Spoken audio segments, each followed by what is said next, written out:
Hello, ECD Community, and welcome to, again, a special edition of the ECD Live Talk this week. I have the honor to welcome a very special guest today. It's not only the host of the ECD format Matthias Meets, but he is the CEO of Tradebyte. Welcome to the ECD Live Talk, Matthias Schulte. Hi, Alex. Welcome. Hi. As this is a very special edition, what we're going to do today is taking a look into 2021 together and kind of define some major and or minor trends for this upcoming year. And in preparation for this edition, we researched a bit and we discussed a lot. And in the end, we came up with two hypotheses that cover the most important topics around the digital retail in general and, of course, the platform business in particular. So we come back to that later. But first of all, to kick this off, maybe let us take a brief look back into 2020. And I know we are all pretty sure and happy that this kind of delicate and demanding year is over now. It was very special for all of us, but it was very special in particular for all businesses. And we are very humbled to work in the digital retail industry or with the digital retail industry, which was one of the few business segments that benefited from that very special year. And so I would like to ask you, Matthias, if you can give us kind of a brief overview of these dynamics that happened 2020 for digital retail. What made it so special? Yeah, Alex, first of all, I think 2020 was really a kind of most challenging year. You can clearly see that we are now remotely connected. So this is, I think, the first thing what pops up in my mind, that also the way of working and kind of how to interact with others really fully changed. I think when it comes to the business we are in, I think we have seen, of course, a clear, let's say, trend that this consumer shift towards online, which anyway, in a certain kind of growth scenario was happening up till then, really took up speed in a way. So this is the first thing, obviously. And going along with that, I think also this kind of direct to consumer trend also raised in a way. We have seen so many players who suddenly took part in this kind of ecosystem, also really needed to be connected to the kind of digital opportunities. And I think this was a kind of, push for many of them. So we have seen many, I think thousands of retail stores suddenly being connected to the, let's say, digital channels in order to play online, basically, in the end. Going along with that trend, we also have seen this kind of still ongoing, let's say, platform acceleration, because they themselves also kind of restructured how they look at the opportunities. And I think, until then they had been kind of picky, maybe, and really, closely looked at each and every player opportunity, whether to connect or not. And also a lot of discussions, negotiations with the category teams and so on. And, I think in the end, it was also for them the right time to, let's say, truly adapting platform as a business model and really welcoming everyone who can can deliver a benefit for the platform overall. So I think this both on both sides of our business model in a way. So the side of the vendors and the brands, also the retailers picking up with the platform opportunity or with the marketplace opportunity. This really went with a completely different level of both, I think, willingness and speed. So this was, I think this was more or less really a game changer for most of them the year. Yeah. You mentioned the two buzzwords that we talk about a lot, like willingness and speed. This is from kind of perspective from both sides, the willingness to play this new digital game, be it rather on the brand or retailer side, and picking up speed also from platform side to expand services and stuff like that. So maybe out of that, or even out of that, we created two hypotheses. And the first one would be that we are going to state and think is definitely true, but it's still a hypothesis, is the digital liftoff will continue. You mentioned the speeding up that took place. We recognized it. You said thousands of retailers connected. I mean, that's a number that's sheer impossible, but it really happened. And even business models changed within a year in businesses or in shops or brands and retailers that have been talking about this for years before, and suddenly they were able or were forced to do that. So much more and much of the things changed in 2020. But we talk about a liftoff. So maybe you can kind of fly deeper a bit on that wording, what we kind of came across, what we mean with liftoff. Yeah, I think as I just mentioned, this game changer moment. I think people tend to protect what they have, and also where they kind of earned money over decades. So for the fashion industry, for example, I think the whole approach of wholesale went along in a way with low risks and high margins. Yeah. And I think the times of 2020 have changed this kind of seeming security, what they thought about. So I think direct to consumer, or also to connect marketplaces in general, was somehow, from their perspective, only one more channel opportunity. But basically, it's I think in the area of every business model is all about, okay, how to adapt and how to review their own business model to best adapt it to the new opportunities. And I think this is representing the liftoff. Yeah. So I think when you kick off your kind of digital strategy, you start in the very early phase with just considering as a new opportunity to sell your existing stuff. And as soon as you recognize that this business model is also ticking differently and that you really adapt to it, then this is a liftoff. This is something what really changes also the digital opportunity overall. So because I think, below the line, a brand is able today to also build a kind of really successful business model in the area of D2C, also with regards to margin or profit. But the kind of key element is how he implements it. If we look, for example, along successful players in our pool, it's all about how to also, for example, to adjust assortments, offerings, how to think about NOS shares. So as a retail chain or retailer in general, having a lot of stores, obviously you cannot kind of offer 20 white T-shirts, besides each other. But in the online space, it might make sense as they are NOS, and you will have a kind of recurring revenue out of it. Or we have also seen, the challenge of how to build, a kind of profitable order margin, and there we go along with D2C business, and basically makes it hard for articles being below a certain sales price. And so now people or vendors are thinking about how to build bundles, how to make out of one sock 3 socks, and to put that together. So I think this is the critical point. Just some examples where you need to adapt to the opportunity. And we have also seen this liftoff in the platform area as well.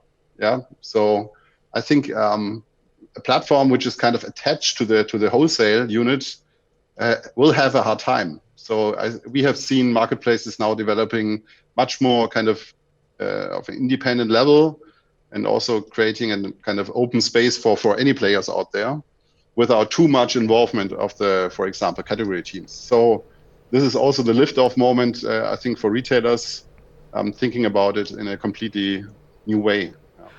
If we stick to that liftoff kind of metaphor for a bit, if you can kind of think of a planet, of a wholesale planet, and in a way, and you lift off to a different model, that could mean that in the end you reach a new territory and leave the old one. So does the lift-off mean wholesale is all over, like we discussed on this channel with a lot of interview partners as well? Or does this lead to a kind of a mixed model in a way that could be the perfect model for now and for the next 5 years or so? I think the beauty of the fashion industry is that it's just colorful, and so are the business models around. And so I think there still will be very successful players having rather a hybrid, so a combination out of maybe own retail, own franchising, part of wholesale, and then dealing successfully with the, let's say, direct-to-consumer approach. But we also have in our pool already some what we call the digital natives, which actually started their business model with the approach of direct-to-consumer. So I think it's pretty colorful, and it's in any case, it's all about how to best combine the opportunities and how to also, let's say, engage with the opportunities. So that means there's still a bit of playing around in it and trial and error, maybe what might be the best outcome, because we also talked about the fact that nobody knows the exact remains of 2020. There was a lot of going on. There was this lift-off moment for a lot of players in the business. But concrete outcomes for this year, it's hard to tell. In every uncertainty, there lie opportunities, right? So we think if you really adapt the situation and really make up your mind, you could make something out of it. But what could brands and retailers really do to catch up if they are not on that level now, or continue their growth or the transformation scenario on the other hand? What could they actually do this year with that push out of 2020? Yeah, I think also coming back to the point of what will really remain out of 2020, I think there will be a lot. Yeah, definitely. I mean, we are not the only ones thinking about how to restructure, for example, the office space, also now catching up with the new kind of remote opportunities. And in the end, I think in the first row, people tend to be protective, but then, people also jump into new opportunities. And I think this is also accounting for the consumer behavior and concerning online shopping in general, but it also goes through the whole industry in terms of business models, what we will see.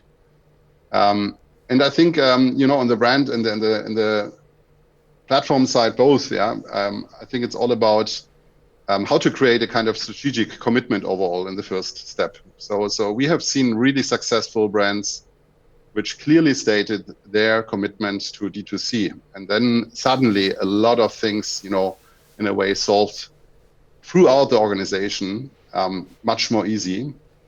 And I think the second part is also how to best translate their own assets, and which are, of course, obviously pretty different or pretty individual, how to translate them best into the new business model. Because I think there's not one approach. So there are multiples, and you also have to really look at your assets and where you're coming from and your history, and then try to translate it in a way that it's working out and that it creates most benefit also for your future.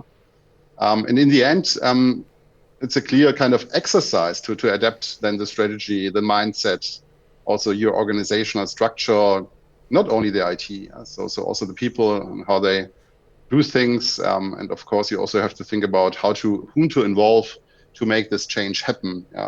It's not about only hiring digital experts, but also going along with some more changes across your organization. So I think it's all about commitment, commitment and a clear also view and strategy on the opportunities, and to deliver the message into the organization, into the market, and wherever. Maybe let's change perspective for a moment. And we talked a lot about organizational changes and the needs, what you can do as playing the business. And you mentioned the consumer behavior in what you just said. And I remember 3 or 4 years ago, there was this this talk about the consumer behavior will change and we will only purchase via voice purchasing and with all these new technologies. But it was all from a kind of point of view that, yeah, there's no need to change. It's nice gimmicks and it's nice to have, but in the end, everything stays the same. And now we had a situation where nothing stayed the same. Shops closing, online retail exploded. And the question would be for me, what your opinion is that kind of a temporary situation and people not fall back or come back to their behaviors they experienced over the years? Or is there really a change because you learn something that is maybe better or easier? Or what do you see that changed in that consumer behavior? I mean, really changed, not what is cool or not so cool. For me, it was pretty cool that it was no problem at all to order everything online, and you didn't have to kind of defend yourself being an online shopper like in many years before. And now it's totally normal. But I can only speak for myself in this matter. So how do you see that situation, maybe for the consumers in general a bit? Yeah, so first of all, I think most of the consumers are basically they are connected, already to let's say strong ecosystem. Also, let's say social media channels and all this, and also the kind of custom experience which goes along with the platform approach also is a kind of game changer. So I think the consumer behavior also changes, and I think it's in the future not too much about the question whether to go online or offline. As also online and offline in a way is growing together, as we just considered in terms of also making offline stock available for the online world and so on, and also this kind of same day pick up and ship from store, and everything is really changing the industry. So I think from the consumer perspective, I think one aspect is pretty let's say key, which is convenience. I think people now in the future, they will just choose the most convenient way to get things done. And the one time they are willing to wait for, let's say, for 1 week for a reason, and the next moment they like to pick it up in the city. So and I think this the value proposition which goes along best with the convenient approach will win the game in the end. This is where also consumers have a very strong influence on. They have a very strong influence, and I've been reading a lot about this issue, kind of who is winner or loser in the game, and I'd always try to not put it in that perspective. I try to see the possibilities or the opportunities of change. So my last question concerning this consumer brand relationship would be, do you see that everybody is still able to change towards a more convenient kind of sales channel, commerce channel, like everybody has the chance? Or do you see clear losers in the game to kind of put an end to that discussion? Because for me, it's just coming back to the willingness we stated at the beginning of our talk. Like if you're willing to do it as a brand or a retailer, willing to reach the customer the most convenient way, it's still possible to do, be it via platform, be it via other possibilities, services you can offer. That would be how I see it. I would love to hear your touch on that. Yeah, I think the more you develop yourself towards a platform approach, the more you will be able also to focus on the last mile, being the touch point to the consumer. And so I think the platforms, as more or less than the sourcing goes along with a big community of vendors, I think this will be a great chance. And also when we look at the platform approach and players out there, obviously, you can create a much more, let's say, compelling way of say, reaching out to the consumers. So I think this will be also one reason that they are just able to focus more on the consumer experience and everything what goes along. So if you look also, I mean, Amazon is the let's say most mentioned player in the marketplace area, but I think this claim of customer centricity went along over decades with Amazon. So this might be a reason also why they are in the market in such a, let's say, also with such great numbers of sellers, assortments, range, and of course also in the end, customer connections. Yeah, that's, I mean, a perfect bridge to our second hypothesis, which we will come to next, because diving into the more platform-orientated perspective we're now going into, it's a lot about services and stuff like that, which is kind of the perfect match up for the convenient feeling for the customer, right? So thanks for this. I think we had a lot of ideas and opinions and also facts for our first hypothesis. The digital lift-off will continue. I think we all agree that might happen. And as I said, this leads the way to the second hypothesis we are proposing right now. This is called platform will become even stronger.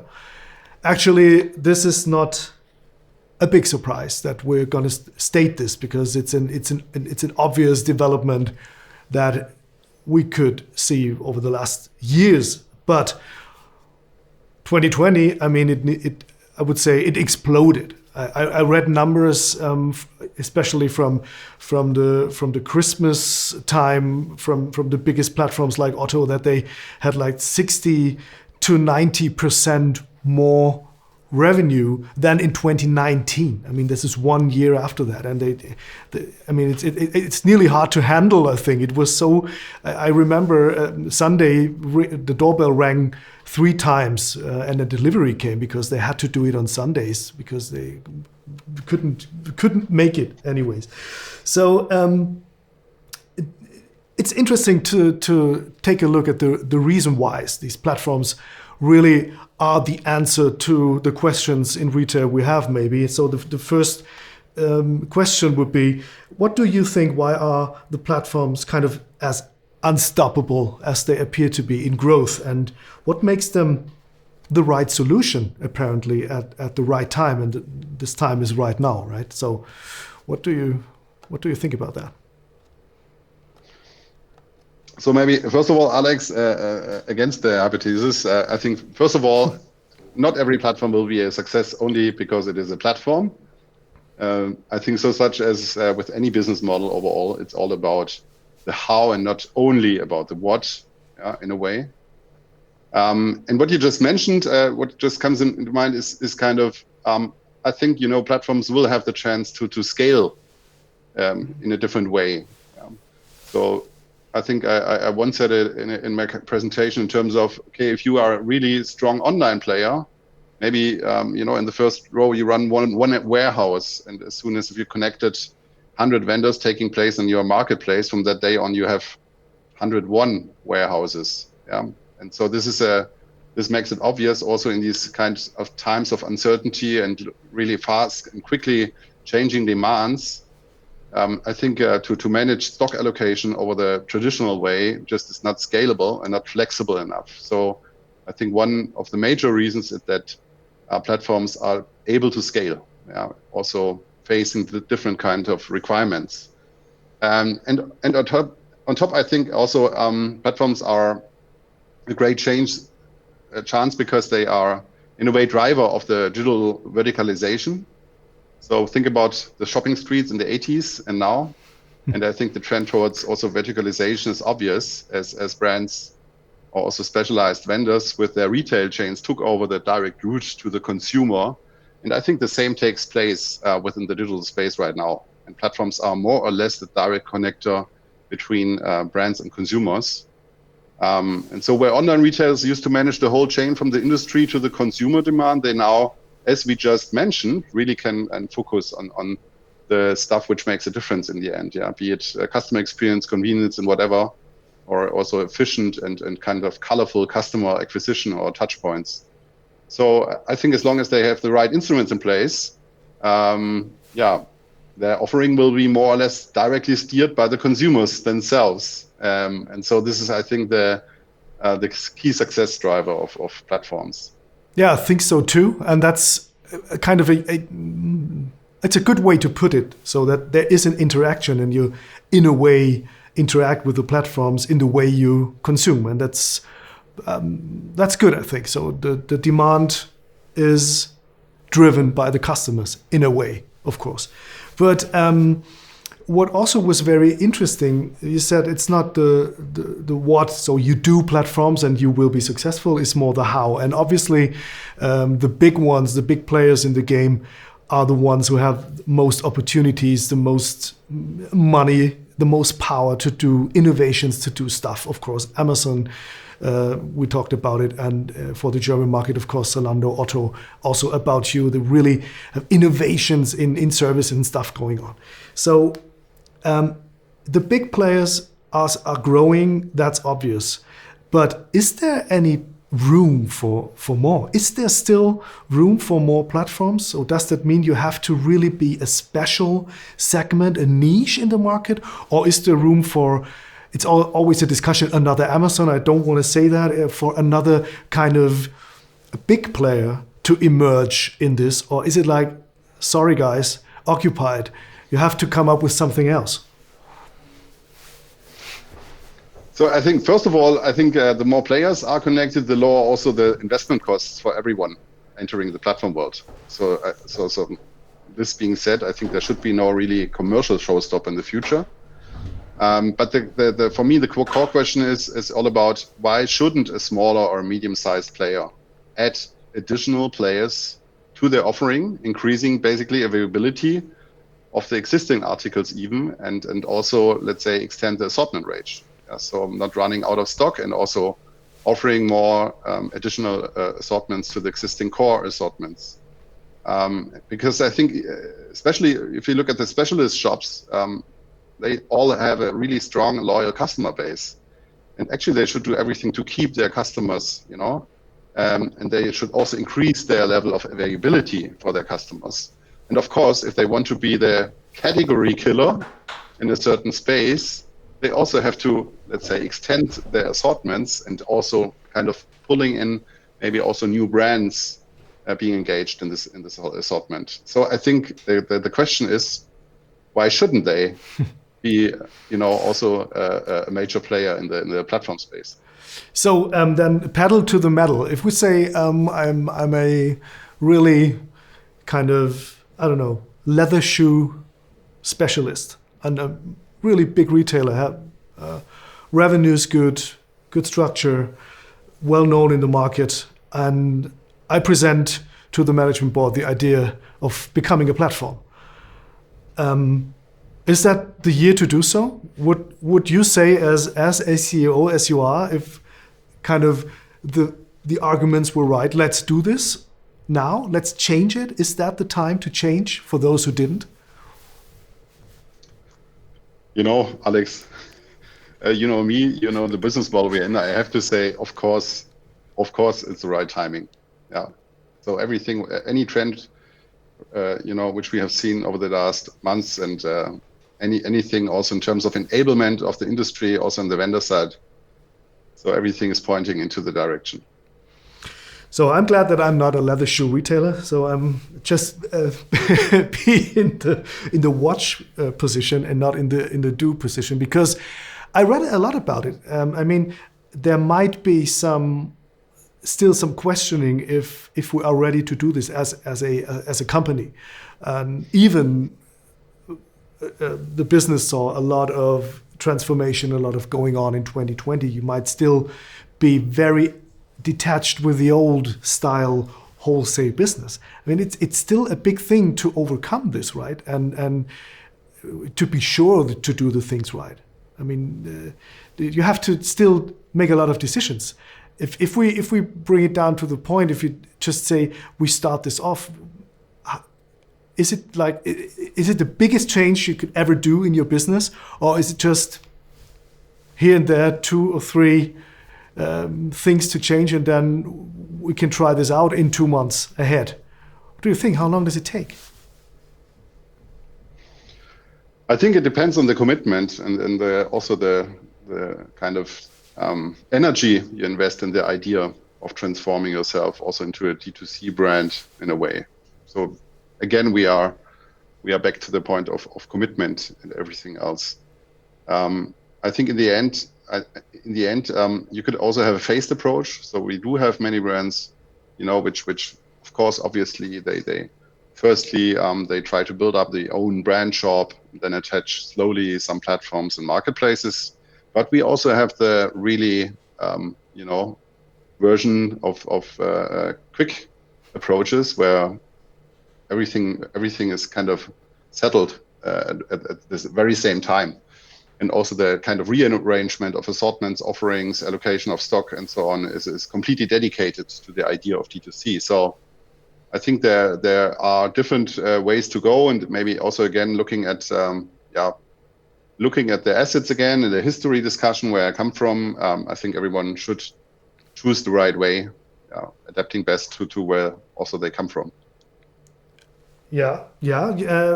Maybe one last thing that I'm interested in. We talked a lot about the D2C approach or D2C business, which meaning direct to consumer, and maybe we can kind of stay there a bit and answer the question what it needs to become a successful D2C player playing their business, because it is more than having a known brand shop and selling direct to consumer, which is the first meaning of that phrase. So there's a whole bigger dimension that developed in recent years. I mean, it's not older than 1 or 2 years. I think this D2C kind of that is mentioned like this in the business. So what does it need to be successful, to be more than a brand shop selling to your own consumers? Yeah, I think it's all about also firstly understanding what is going on in the digital space. And I think, also the traditional kind of retail space grew over the decades and also changed. And so that's the digital one. And so I think many retailers turn into platforms and many marketplaces are out there. And all of them, they're going along with a certain value proposition, also with a certain kind of customer base. And so in a way, digitalization drives the number of touch points for consumers. And also, by the way, I mean, the same applies also for social media channels. Yeah, I think some years ago, you could easily succeed by having a campaign running on Facebook only. And I think this changed dramatically over the last years. So I think today there are so many more of touch points, and kind of consumers also change their way to go through the journey, what they have.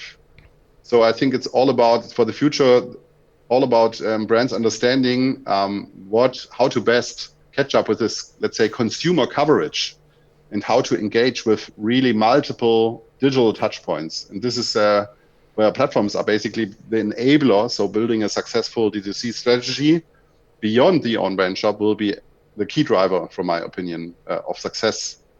And going along with that, I think it's also about really understanding the last mile to the consumer. So this completely should change also the way I'm looking at it. So because you have to understand consumer behavior. I mean, it used to be with the retail, and now it's with you.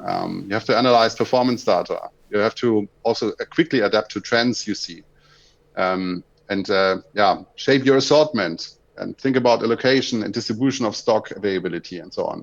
So this is a completely different task or exercise, actually. But the big chance for me is, while others might still look at the past, still talking about wholesale benefits, successful D2C players who really fall in love in a way with the digital opportunities, they can make the difference today and also create a much more sustainable business for the future. And this is, I think, a great chance. That's couldn't have better famous last words than this, because I think we heard that that's still a big thing to do, and to do the change in the whole stack you need, and the whole strategy you need to play this right, and to be in this flow, in this lift-off flow that is happening right now.